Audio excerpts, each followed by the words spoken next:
How good does that look? Does that look good? Very nice, very nice. G'day everybody, how are you going today? It is so good to see you. Well, tonight, I want to talk about the fact that Nikon has released their 2030 report.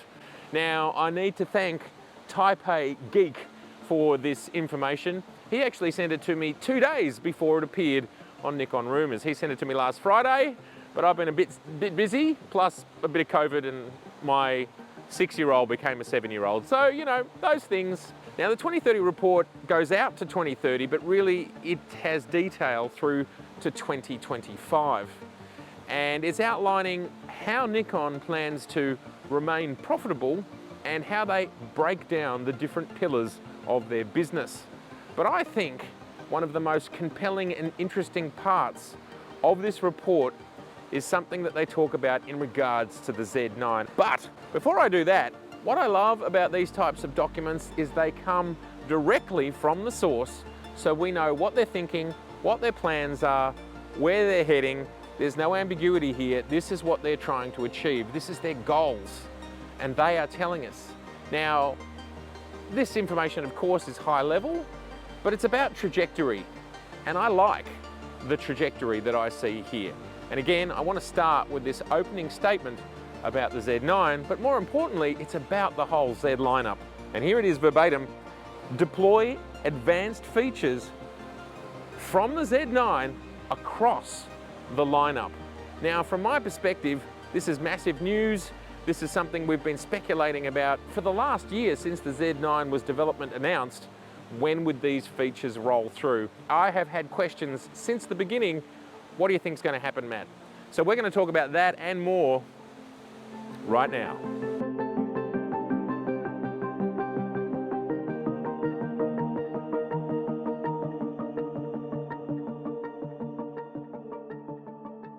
The next interesting thing that's come out of this report is the fact that Nikon is stating that they want 50 plus lenses. Now, I think this is by 2025, not 100% clear to me, but obviously that is 20 more or so lenses from where we are now. That's a lot of glass out over the next, I don't know, 3 or 4 years. Maybe it is more out to 2030, unclear. But this again is a definitive statement around what they're trying to achieve and what we can expect. Another 20 lenses from where we are now, well, that's a lot of lenses, which means we really will be getting into the exotic lens space.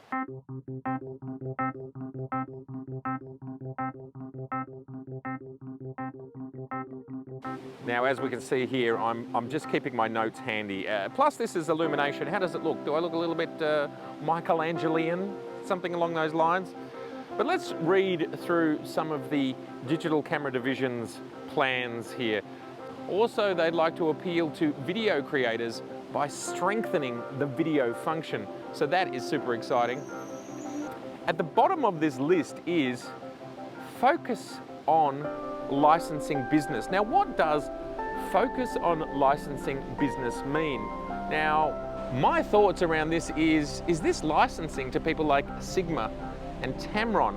I really can't think of anything else unless they're going to license their sensor patents, but I don't feel that that's it. So this may well be the first kind of formal announcement, maybe, I'm not sure, of them saying, yes, we're going to allow for the licensing of lenses, which would be absolutely super cool. So there's also another statement in here about reducing the costs in content's creation. Now, how I interpret that to mean is that they would like to see a reduction in costs for the creation of content, for content creators. So we've got a whole picture forming here, and this is what I love about these sorts of documents. First, they're talking about getting the Z9 technology trickling down through the other cameras. And at the end of the day, what is that going to mean? By removing a shutter from a Z6 or a Z6 II, you are ultimately going to make that camera cheaper. And then if you can give that camera the same focusing abilities as well as 8K and whatever else, then this becomes an extraordinarily inexpensive content creation tool. I'm a massive fan of the Z6 and the Z6 II, but I'm perhaps more of a massive fan of the Z6 because it offers so much power in such an affordable package. And even today, nothing's changed with that. Nothing's wavered with that. So if they can give us a lot of what's in the Z9 from a video, a content creation perspective, in a Z6 or a Z6 II package and price point, well, wow, we are extraordinarily lucky content creators. So putting that much power in the Z6 III, that'd be absolutely amazing. Look, it probably won't be 8K because you need too many megapixels. You need sort of 36, 37, 38, even more. I think it's 39 to be precise, to get a 35mm sensor and to get 8K. So imagine the Z6 III has 6K with all of the capabilities of the Z9, and maybe the Z7 III has the 8K and all the capabilities of a Z9.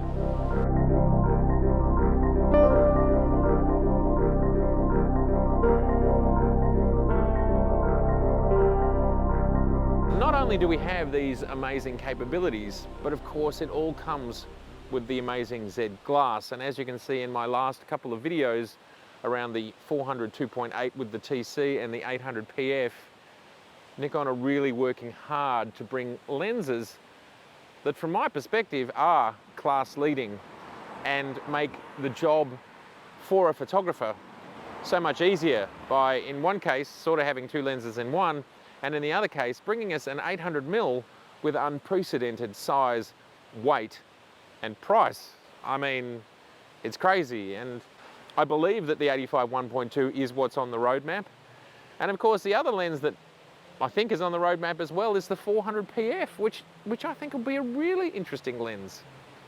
When I hear that the lens lineup is not that great, or it's not that big, I'm okay with it because the lenses that we have are all spectacular. But Nikon are addressing that, I think, by telling us two things. One, there's going to be 50 plus lenses soon enough. And two, I think they're saying they're going to open up lens licensing. So this report is not just about the imaging division, it's also about all the other divisions and how they plan to ensure that they remain profitable, and how the company plans to remain profitable, and how they want to continue to improve their relationships with customers, with stakeholders, and with shareholders.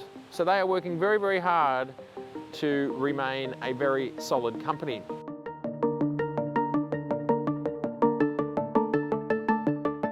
This is a really interesting report from my perspective that gives us a little bit of insight into what Nikon are hoping to achieve over the next 3 to 7 years, which is the sort of length of time that companies have to plan ahead. So it's realistic. This is realistic. The 50 lenses, they'd already know what those extra 20 lenses are, and the Z9 features in all the other cameras, or they would know exactly what they're trying to achieve in regards to getting Z9-like features in the Z6 III, the Z7 III, the Z8, whatever that might be. And I suppose some of this stuff will trickle down even to the entry level, but not all of it.